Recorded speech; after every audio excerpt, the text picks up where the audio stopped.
Y una segunda noticia llama la atención en el panorama informativo. Un policía murió atropellado en una calle de Bogotá. Al parecer el conductor que lo arrolló manejaba ebrio y no tenía SOAT. Julie Pulgarín, buenas noches.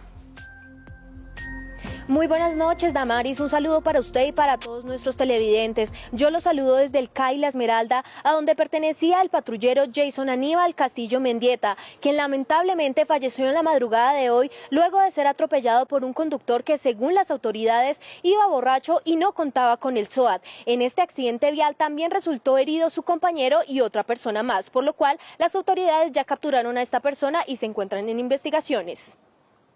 En el barrio La Esmeralda, localidad Teusaquillo, dos policías revisaban el registro de un taxista cuando fueron atropellados por un conductor de un carro particular color blanco que estaba, según las autoridades, en estado de embriaguez. Es atropellado por un vehículo blanco, conducido al parecer por un conductor irresponsable, en estado de embriaguez grado 1, también de igual manera con el SOAT vencido. Los uniformados fueron trasladados al Hospital Central de la Policía. Uno de ellos murió. Donde lamentablemente, por la gravedad de las heridas, uno de nuestros uniformados fallece. Nos solidarizamos con toda la familia. En el momento del hecho, la policía capturó al conductor de 57 años de edad.